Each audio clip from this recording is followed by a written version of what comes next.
Hi, Susie. Good to see you. How are you? Brilliant. Fuck off. Good. All good, thank you. All good. Who have we got today? Hi, Jacqueline, Danielle, Astrid, Dawn. We got a few people. Look at that. Amazing. Oh, look, someone's got a rainbow. Pilly's got a rainbow. That's beautiful. Love that. That's good. Good to hear you keeping well, Daniel. Thanks for thanks for, is that Danielle or Daniel? I think is that Danielle? Good to see that you've enjoyed the sessions this week. Really appreciate your kind words. Good. So Susie, we've all been looking forward to this. I think it's a highlight of everyone's week. I saw you bigging me up. Wow, you know, ever the salesman, Susie. You know.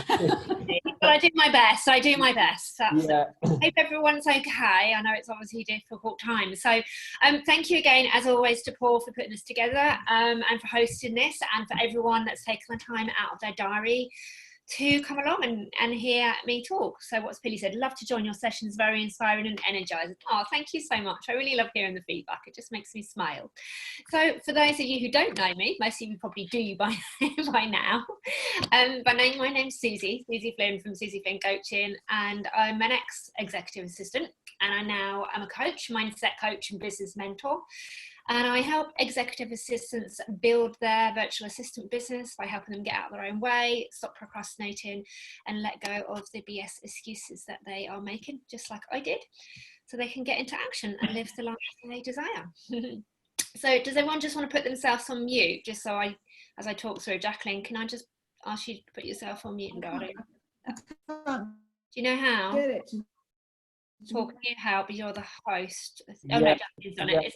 I've just done that now. Okay, wonderful, thank you. It's just otherwise it's just background noise. Just a little bit. Of course. No offense, Jacqueline. We still love you. Can't hear it. Okay, so that's who I am. That's what I'm about. So overwhelm. We all at some point feel overwhelmed by life. And the one overriding characteristic about why we feel overwhelmed is that the task, or what we're thinking about, what we're doing, it's just too big. Our brain just can't take it all in. And when we get overwhelmed, we start to feel all sorts of, emotions and feelings in our body. But there's different things that can overwhelm us. So some things that can overwhelm us are like looking for a new job, or starting a new business, so starting a VA business, for example, or starting any business, decluttering, DIY. So pop in the comments, please, because I'd love to hear from you. Like, what do you find gets you into overwhelm more than other things? So some of the things for me, definitely IT. When I've got a task with IT and I don't know how to do it, I start to feel really overwhelmed. I feel frustrated. Another thing that I feel overwhelmed sometimes about is taxes. I'm quite good, though, I have to say, I'm quite good at submitting my tax returns quite early. So I do that on purpose, but it can be overwhelming all the same. Pilly has said that decluttering in IT, it can be overwhelming, exactly. And I'll talk about how we can break that down as we go through this session.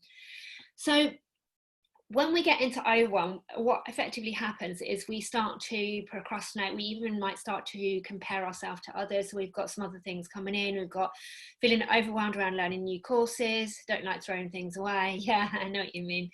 But it is good to have a declutter. It really is. So when we get into overwhelm, we start to procrastinate and get into paralysis. And when this happens, it's like effectively a thief of joy, and we don't want to be in that emotional state. We don't want to feel unhappy or stressed or anxious. And that leads me to my next point, like, what comes up for you when you feel overwhelmed? Now, what do you notice in your body? Do you feel stressed, anxious? Do you get irritable with a loved one? What emotions come up? Do you find that you're saying certain things to yourself? So I find that I'm saying, like, I don't have enough time. So Pilly's saying anxious and heart palpitations. Yeah, okay, great. Anyone else? Anything else coming up for anyone? So yeah, for me, similar. I can feel tenseness across my shoulders, top of my arms as well. I can feel anxious. I tend to rush around a bit more when I'm overwhelmed because I think I've got so much to do and I just can't do it all. So when we do feel overwhelmed, the first thing to do is to recognize the signs. So we've got shortness of breath as well. Is to recognize the signs that are associated with overwhelm. So different people will get different symptoms. Like I don't get shortness of breath, but I do get the anxiety because I feel so like don't know where to start. So it's recognizing what comes up for you when you get into overwhelm, and just being kind to yourself. Yeah, procrastinate, exactly. Yeah, thief of joy. Recognize the symptoms, recognize the signs of getting into overwhelm, and be kind to yourself. Now, what I mean is by that, when I say be kind to yourself, is, you know, like if you're trying to figure something out with the IT, like Pilly and me, just step away from the task that you're doing. Okay, you're not serving yourself, you're not helping yourself or anyone else if you stay in that moment, because you got to keep getting more frustrated and more overwhelmed. So step away from that task, change your environment, go into the kitchen, make a cup of tea, or even just stand outside your front door, take a deep breath in, get some sunshine, or go for a short walk. But literally start focusing on something else, because the more you focus on that thing that's overwhelming you, the more you're going to feel all of those negative emotions and frustrations, and the more you'll procrastinate. So just shift your focus to something else. And that is what I mean by being kind to yourself. Don't stay stuck in that overwhelm. Okay. As I said before, overwhelm kicks in when we've got a task that is too big and it's too scary. So what we need to do is we need to effectively break it down. So hands up, who's had things on their to-do list that have been there like forever, and they're like, I'll get around to that at some point. Not so much now for me. Paul's smiling, so I think that's a yes from Paul. I definitely remember when I was in my EA and PA career in corporate, there was definitely things that would be on my Outlook calendar task list, like must do that. And it wasn't necessarily important, but it was something that I felt like I had to do. But it's that cross or that balance between prioritization, not start that again, prioritizing and time. Because what I found I often said was like, oh, I don't have time to do it. And it wasn't that I didn't have time, it was that I didn't prioritize. Like I don't like cleaning particularly, and I don't prioritize the cleaning. So, you know, then I sometimes have to just jump on to that task and get on top of it. So it's breaking it down and making it kind of less scary, because when we have a huge big task, we can get into paralysis. Right, now hands up or pop in the chat. Who has found that they've had a big task that they know they need to do, and they've procrastinated by doing something like popping on Netflix or scrolling through their social media feed, or just something that has stopped them taking action on what they needed to do in that moment? I've got a little face from Pilly, and it's got a little emoji with the eyes going, looking up as if to say, no, not me. That's one of my favorites. And Jodie, hi Jodie, she's saying, yeah, guilty. And we all do it because we're not focused on the outcome, we're not focused on the benefit, we're focused on the big aspect of the task and how long it will take us, and we just get stuck in paralysis and we don't take action, and then it bubbles away in our head, and you know, it doesn't help us because it affects our focus and our productivity if it's just bubbling away in our head with all the other stuff that's going on.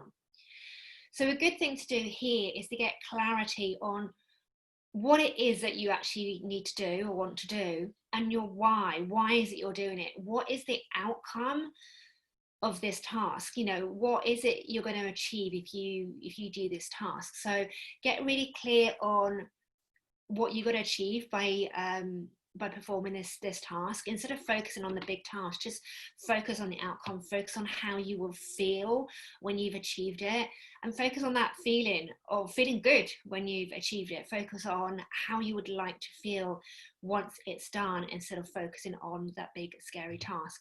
Okay, so another thing is to get specific with when you'll start with something. Now, this is something I talk a lot about with my clients. So I had a session with a client yesterday. We set some action points, and I said to her specifically, when will you do this? Oh, this week sometime. And that's not good enough, because if I say I'm going to do it this week sometime, there's no urgency, there's no prioritization, you know, and then you get to a point where you haven't done it, and then you're you've got pressure to do it, and then again the overwhelm kicks in. So with my clients, I narrow it down and say, okay, so what day this week? Okay, Friday. What time? Morning or afternoon? Morning. What time in the morning? 11 o'clock. How long will it take you? An hour. Okay, so I really, really drill it down with them, because when you get really specific and you get it out of your head and schedule it actually on paper, that is when you can start to make a shift. Because if it's just floating around your head, I mean, we have thousands and thousands of thoughts that go around in our head every single day. When we get it out of our head and onto paper, it makes it so much easier for us to focus. We've got a clear goal of what we want to achieve. So really do just write things down, get it out in your head, whether it's like a sticky note here, or whether you use a planner. I've got a planner here, or whether you're just a more traditional to-do list, or whether you like to use a diary to schedule your tasks, or whether you like to use a task list. But whatever works for you, but get it out of your head. So something I learned recently, which I want to share with you, is the 15-minute rule. And this is just about, if you've got a task or something that you feel that you've got to do and you're feeling overwhelmed by it, let's use job hunting, for example, because unfortunately I know a lot of people are in a position where they're sadly looking for a new job right now, and it can feel like a hugely overwhelming task. It really, really can, and there's a lot of pressure there. And also there's a lot of fear around it sometimes as well. And sometimes we just feel like, oh, I don't want to start, even though I know I need to. But just get started and just set your timer for 15 minutes. So it's a 15-minute rule, and just start and go for 15 minutes. Even if that 15 minutes is just planning out what you need to do and breaking down the task, okay? Because you might go, oh, I need to start this task, but I don't know where to start. So you can spend 15 minutes just planning that task. Or it might take 10 minutes to plan that task, and you've got 5 minutes to start taking action on it. But what you might find is that once you've started it, the brain goes, oh, actually, this isn't as bad as I thought it would be. You build momentum, you get into flow, and you're like, well, I've done 15 minutes, I'll do another 15 minutes. And you start to build that momentum, and you've kind of tricked your brain, into just getting started. So it's a really great little tip to give it a go. Like, I'm going to start doing this with my cleaning. Just like, I need to get a cleaner. I don't like cleaning. So like 15 minutes of cleaning. And I love setting a timer, because then when you've reached your end point, and then you can choose, because we all have a choice, right? You can choose whether you go, well, I'll just do another 10 minutes. I've started now, I might as well carry on. Or whether you go, actually, no, I've had enough. Okay, so the 15-minute rule is one tip that will help you with overwhelm. Another thing is the excellent advice, Pilly, thank you. Another thing is, who has heard of the Pomodoro timer? It's a Pomodoro is a tomato, so it's a red, you can get it as a little red tomato timer, but equally you can use the Pomodoro timer on your phone. You can set a timer on your phone. So Jenny says she uses it all the time, and she's put capitals in all, so I imagine it's really useful for her. And Jenny, I'd love to hear from you as in terms of how it helps you with your productivity, how it helps you get out of your overwhelm, and how it helps you get into action. So please do share with the others if you'd like to, so hopefully that will be useful for more people in here. But the Pomodoro timer is similar to the 15-minute rule, but the way it works is you set a timer, i.e. you can buy a Pomodoro timer, or you can use the timer on your phone. It's up to you. I just use the timer on my phone. And then you set it for 25 minutes, and you stay focused on that one task, for 25 minutes. I'm just reading what Jenny says. The pressure of only having 25 minutes to complete a task forces me to not get distracted. And that was exactly what I was going to say. When you've got 25 minutes and it's not a 3-hour block, you've got a limited amount of time to get something done, or as much done as possible within a specific task. And then when you've got to the end of the 25 minutes, your timer goes off, and you give yourself a 5-minute break. And that could be, popping outside for some sunshine, getting up, doing some stretching, having some water, having a cup of tea, but just, changing your environment, stretching, moving around, okay? Jenny says she's got an app, and you can have it on your desktop as well. Brilliant, there you go. So it will do the 5-minute thing as well. So it's a really great way to chunk your tasks down and to effectively manage you manage your tasks and get you into action. Another thing to think about is think back to a time where you procrastinated on something that you needed to do, and you put it off for ages and ages and ages, and eventually you took action on it, and you was really pleased with the outcome. You was really pleased once you got the result. So that's a good way to think about things. When you've got a task that you don't want to do, think back to another time that you had a task that you needed to complete, and think about how you felt at the end. Like, what was the result? What was the outcome? So think about how it made you feel, because we always want to focus on those good, those good feelings, what makes us feel good. Okay, when we are under pressure, when we are in overwhelm, have a think about where this pressure is coming from. Okay, so I'm a bit guilty of this one. Is it a self-imposed deadline, or is it someone else's deadline? And are you in control of it, or is someone else in control of it? So just ask yourself those questions. Is it a self-imposed deadline, or is it someone else's deadline that they've imposed on you? Do you have control over it? Is someone else have control over it? Do you have any control over it? Now, for me, I obviously have self-imposed deadlines because I'm my own boss and I'm an entrepreneur. And, unless I outsource things, then, everything is like, I do everything. I wear different hats, as Paul will relate to. Many different hats to wear as an entrepreneur. No, Paul is nodding, knowing exactly what I'm talking about. It's fun though. It is good fun. It is good fun. There's lots of rewards.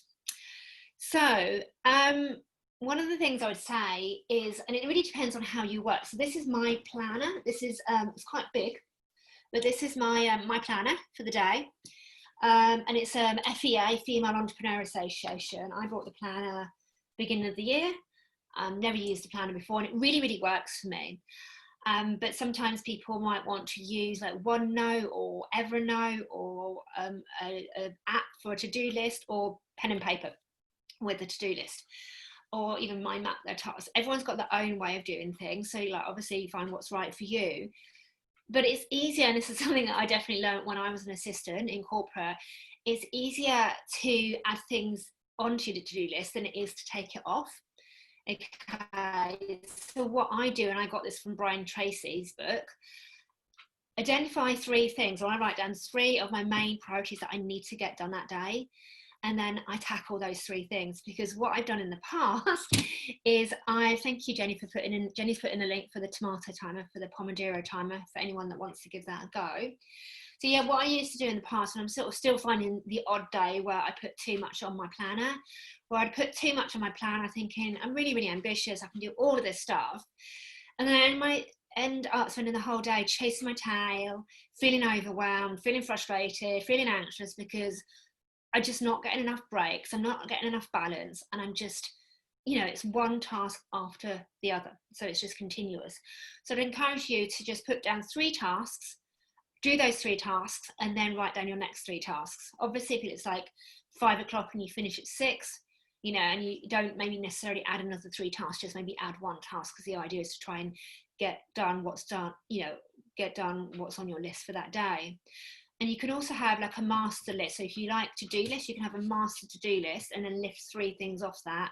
Or what I used to do was, when I had the written to-do list, was I'd highlight the number or the bullet points. I'd highlight 3 of them, and then I'd cross them all off with a highlighter pen. And then I'd like see that color going through, and eventually I'd see less and less that I need to do on my to-do list. So that really helped me. The 80-20 rule. Who has heard of the 80-20 rule? Pop in the comments below. I think Paul has, and I think I've got this right because I was researching this the other day. Yes, somebody's heard of it. Brilliant. So you can correct me if I've got it wrong. Hopefully I've got my research right, because I want to do a bit of research around this topic.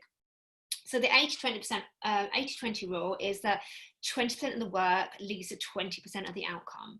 So this is effectively where, when you break down the big tasks like the decluttering or the DIY or the job hunting, for example, you'll effectively, that 20% of the breaking down leads to 8% of the outcome. So I'll give you an example. So let's use the example of job hunting again. So say, for example, you break it down and you go, okay, I'm going to spend an hour this day updating my CV. I'm going to decide which recruiters I sign up with. I'm going to decide which websites I register with. I'm going to decide how much time each day I'm going to spend looking for jobs online, applying for jobs online. I'm going to figure out the best time of that day for me to do that. I'm going to figure out how much I want to earn, what salary bracket that might be. I'm going to figure out where I want to work, what industry, and like literally break it down. And by breaking it down and doing that 20% of the work, you're taking away the overwhelm, and effectively you're creating 80% of the outcome, as opposed to just diving in and not really having a plan and feeling overwhelmed. But breaking it down into the component parts. Again, if you were to do DIY, like my bathroom definitely needs doing, if I was to break it down with, like, I'll start with the walls and I'll do the painting and then I'll do the fixing and then I'll do, you know, the skirting boards, etc. So breaking it down. So hopefully that helps. So Jenny said yes, and Dawn said yes, and Pilly said yes. So hopefully that's great. So what else have I got for you? Right, multitasking, the brain. Who here, hands up, because I can see you, or pop in the comments. Who here has ever multitasked? I think women do it a lot more. Paul multitasks. Yay. Paul, it's not just the women then, Paul. Excellent. But I'm going to bust a myth here. I'm going to bust a myth. The brain doesn't actually like multitasking. It doesn't like to, you know, switch between tasks. It actually makes the task longer because you effectively lose focus. This is why something like the Pomodoro timer or setting yourself the 15-minute rule is really good, because it gives you a fixed amount of time to focus. Whereas if you're switching tasks, the brain, you know, is switching from one task to the next. It likes to focus on one thing at a time. So although multitasking has been, you know, said that it's very popular, there's now evidence to suggest that actually the brain doesn't like switching between tasks frequently. So a little bit of science fact for you there. There is something called Eat That Frog by Brian Tracy, which is such a great book. Who has read Eat That Frog by Brian Tracy? If you haven't, then I suggest you read it. It's a really small book. It's really easy to read. I don't know if I've got it on my bookshelf. But basically, the principle of Eat That Frog is, if you have something on your to-do list that is horrible, it's a big task, you don't want to do it, it's boring, you know, and you keep putting it off, the idea of Eat That Frog is you eat that frog. It's the first thing you do in the morning. You get it out of the way. You eat that frog first thing in the morning. Obviously you're not going to eat a frog, literally, it's an analogy.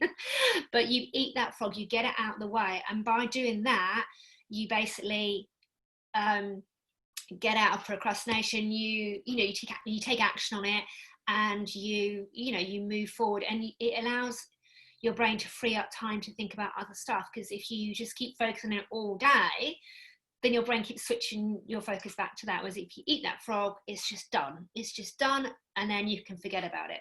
So it's quite a nice one to do. The elephant is another one. So how do you eat an elephant? One bite at a time. And that again goes back to what I was talking about before, breaking it down into its component parts. So like with the job hunting or doing DIY, like one bite at a time, break it down, have a Pomodoro timer, have a 15-minute rule, and just break it down so you've got it in its component parts and it doesn't feel so overwhelming. So you may feel that you're more drawn to eat that frog, just get it out of the way, or you may feel drawn more to eat the elephant one bite at a time, not literally, but it's whatever works for you. Another thing to do is to, and maybe people do this already, is to close notifications, like close your email, close your Facebook, close your LinkedIn, close Twitter, whatever it is that you're on, and schedule time to do, social media, like at lunchtime or in the morning or whenever's good for you. And again, you can set a timer for that, and have things on silent, turn off notifications. Like I always have my phone on silent, and a friend moans at me, she's like, I've been trying to get hold of you, you never answer your phone. I was like, yeah, it's because I'm working and I can't take a call, because every time it pings and rings, my brain switches focus to that ping, and my brain is curious and wants to know what's happening.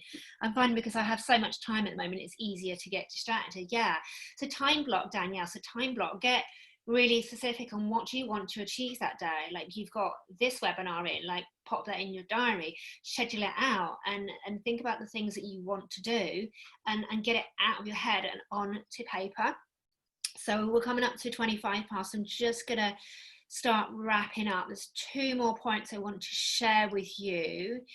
is what can you stop doing, start doing, do more of, and do less of. So you can stop doing checking social media first thing in the morning, for example. You can start doing a morning routine, which will set you up for your day. You can do more tasks that will help you either move your business forward or help you, help your executive or your boss more, in terms of, getting them results or whatever it is within your remit. What can you do less of? Skipping your lunch break, because it's important to have self-care. And I'm guilty of that, definitely guilty of that. I need to work that. So I need to do less of skipping a lunch break and do more of having a lunch break. So think about it like that. The last thing I want to share is a brain dump list. Now, literally, you can get an A4 piece of paper, divide it into 3 columns. On the left-hand column, you write down every single thing that you can possibly think of that you need to do, okay? In the middle column, put down the things that you need to do that week, okay? And on the very far column, on the right-hand column, write down what you're going to do that day. I'll repeat that again. A4 piece of paper, ideally vertically, 3 columns, just grab a pen, make 3 columns. First column, brain dump everything you need to do for work or for business or for personal, you can choose categories. In middle column, choose what you need to do that week. And then in the third column, take the things that are on for that week and identify what you're going to do that day. So, and just lastly, just give yourself permission to switch off, schedule time for yourself. And remember that you are in control of your thoughts, and to a certain extent, you're in control of your diary and your workload. But be kind to yourself, take time for yourself, and schedule time in for you. Like, I schedule in a film night on a Friday and Saturday. I schedule it in. The National Theatre is streaming plays on YouTube. So if you haven't checked that out and you like plays, go check that out. That's my Thursday. And make things non-negotiable. So I make my morning routine non-negotiable, like my meditation, my goal lists, my affirmations. So make things non-negotiable, which allow you to honour yourself and give yourself that balance. So hopefully that's been helpful in terms of helping you get out of overwhelm, getting you into action and giving you some kind of balance. If anyone wants to connect with me who hasn't already, or who wants to find out more about what I do and how I can help them, please drop me a DM. Otherwise, I'm going to open it up to questions and send, Paul, Paul, do you want to just come back online and just see if anyone's... Yeah, I'm here. Yeah. How did everyone find that? Hop in the chat, open up. Very good. As always, I'm your biggest fan, Suzie. So, I always find your stuff really, really helpful. I know that everybody else does as well. So, as Suzie mentioned, if anyone's got any questions, it would be wonderful if anyone's brave enough to kind of come off mute if they want to. Yeah, feel free. We've been doing a lot of these now, so hopefully people realise that it's nothing to be too scared about. No one's going to get their head bitten off or anything, but I'm very friendly. No dramas either way. Absolutely. Yeah, so if anyone's got any questions, anyone want to ask me anything, or anyone want to share any feedback or any of the tips that I've shared today that they've used. I know, was it Jenny that said you used the Pomodoro timer? You found that helpful? No? Let's just see if anyone wants to ask or share anything. So Rav has just said really, really useful advice. This will not only organise but make some time to breathe. Very informative. Yeah, it is, and I think sometimes we just forget to be kind to ourselves, don't we? Yes, I use Todoist, which is my lifesaver for lists. Yeah, I used to use that. I have to say, I love my planner now. I really got into that. Do you know what, Suzie? One of the things that you kind of you spoke about it right at the very end. I know that some people are on furlough, some people are not working. So a lot of people out there have got a lot of time on their hands at the moment. I've got the kind of opposite end of the spectrum where my routine is just gone through the roof. I'm kind of working like way more now than I have done, in the last kind of 6 months to a year. So it's something that I definitely need to start doing, is trying to put something in place that I kind of stop it at some point, because my mentality of of you know, when it's panic stations in business, is to kind of throw everything at it and just go into complete work mode. So I think it's something that I need to kind of put a buffer in place for myself, because you know, otherwise it's just going to come crashing down around you, isn't it, at some I guess point? a couple of things come up, and I definitely relate to what you're saying. Yeah, I mean, I'm definitely busier. I'm doing, you know, regular webinars, and you know, leads coming in, and I've started working with a coach as well, so I'm working through their program, which is really exciting. But I think it's just about prioritization and discipline, and setting that hard buffer for yourself and creating a routine. So I was watching a productivity video as part of my coaching program today, where she sets a hard buffer in, like, she's created non-negotiables. So that's a really good thing, to create non-negotiables. So for her, it was like, she wants to put her kids to bed, you know, 5 times a week out of 7. So figure out what your non-negotiables are. Do you want to stop working at 6:30, you know, once a week, or do you want to have a weekend off? And, you know, create those non-negotiables and stick to them. And if you don't stick to them, get curious and ask yourself, what's holding you back? And I think also is getting clear on your prioritization. So, you know, are you busy for busyness sake? Because that's an easy thing to fall into, and definitely guilty of that myself. And question as to what the tasks that you're doing are they income generating, or are they just like catching up with social media? What can you outsource? Those kind of things is what I'd say. So hopefully that's of help to some degree. Very much so. Jenny's made a good point about how fast the world has become, and so much so. I mean, I remember when I first started in recruitment, we didn't have any computers, we didn't even use any CVs, and it was so, you know, it was a very different world. Whereas now, within seconds of a major event happening, you know about it, you know.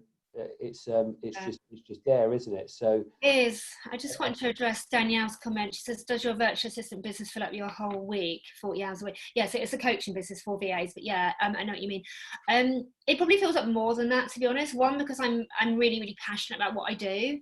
And for me, it's about looking at what I'm doing during the day and putting those down times in. So putting times in for film night, putting times in to speak to my friends. But it easily takes up 40 hours of a week. You know, just today, like, my day was like meditation this morning, goals, gratitude, reading, exercise. I've got a hula hoop here, so I'll do some of that later. I did a bit of prep before today's talk. I've got the talk now. Afterwards, I'll start prepping for next week. I'll do an hour and a half doing that. And then, you know, there's always things for me to do, you know, like, and at some point later this year, there's going to be things that I'm going to start outsourcing more. But yeah, definitely it takes up time. But I think there's the flip side of, like, you know, not what happens when we haven't got enough to do, you know, how do we handle it then? And I think that's quite interesting, isn't it? Because that's when our thoughts can get in the way, and we can start catastrophizing. As Danielle says, at this time it's very easy. Danielle, you're talking that in terms of you having a business, or whether you're talking about, you know, what context that is. I know for business owners, and I've seen it where they've gone, it's a global pandemic, I'm going to stop marketing. I don't agree with that personally. I think, you know, if we all stop marketing, the world will stop, because we have an economy, and the only way for that economy to keep running is for us to keep marketing. And people are still buying. You know, I've taken on a new client, I've invested in myself, people are still buying. So Danielle says, I find colleagues are overworking because they are in fear of going on furlough. Yeah, I understand what you're saying, Danielle. And it's that fear-based stuff. It's like what I've talked about in the other webinars that I've done, is like, when we get stuck in the story, we create fear and our brain tries to keep us safe, but it's just a story. And 95% of the time, it doesn't happen. It really doesn't happen. I'm just reading another comment. Gosh. Just laughing at Pilly's comment. But I do, and it's that fear factor, and it's like, you know, what I've talked about before is like flipping the switch. So when you notice you're getting yourself into that story or saying that negative belief, like, notice what comes up, get curious, where did it come from? And then flip the switch on it and start to say the opposite. So I noticed something yesterday, it's coming up for me, when I started saying, oh, I'm glad I'm not alone. And I realized actually there's a belief that I am alone, which is not true, of course. I'm not. I mean, I have lovely people here, but it's just a belief, and we're all programmed from our childhood. We all, it's like our brain is like an operating system. We are programmed from our childhood, 10, 20, 30, 40, 50 years of programming, and it takes time and work and effort to reprogram that subconscious, the subconscious beliefs. Honestly, I could talk about it for hours, but we haven't got that time. Rav, am I the only person that adds things to my to-do list once they've actually been done, just so I can tick it off and feel like something's been achieved? I think you're not probably the only one. I've done that too. I love highlighting things off and ticking things off. Jenny said, oh, not quite, but I do love ticking things off. Yeah, in reply to Rav. Jenny said, the time limit you mentioned helps with those with more time as well. Having a time buffer helps when you're looking for a job and there aren't as many opportunities. There is just enough time to job hunt, but not to allow yourself to get demotivated. And yeah, that's a great point, because you could spend 2 hours looking for a job, or looking for roles to apply for, and when you can't find them, it can feel demotivating. When you set yourself a time limit, you go, okay, I've set myself a time limit, I've done that task, I can move on to the next task, and again, you can tick it off. So thanks everyone for the feedback and the questions. I hope that's been helpful today. As I say, always, if anyone wants to reach out, connect with me, or you can find out anything more about what I do and how I can help you, then please just message me. I'm always here for you. And if you would like me to focus on a specific topic around mindset for any of the upcoming weeks, please do let me know. Something that came up, someone messaged me, Paul, I need to message her back, about she's managing a team of virtual EAs around the remote working, so there might be something there that would be useful for people. Yeah, definitely. Yeah, so I'll have a little think and I'll put some stuff together. Brilliant. I'll get it to you by Friday latest. Is that okay? Yeah, amazing. Thanks for everyone joining us. It's another great session. Jacqueline, if you want to quickly stay on the call for a minute, and we can have a chat about Zoom. That's no dramas whatsoever. If anyone wants to listen to that conversation, then that's absolutely fine. But, just want to put a last comment out. Sorry, Paul. Please, one of the best webinars so far. Yes. Don't waste time. These tips are, if one sixth of them would not allow us to. Yeah. Thank you. Yeah. Thank you. Brilliant. Okay. Well, look, I will let everyone crack on.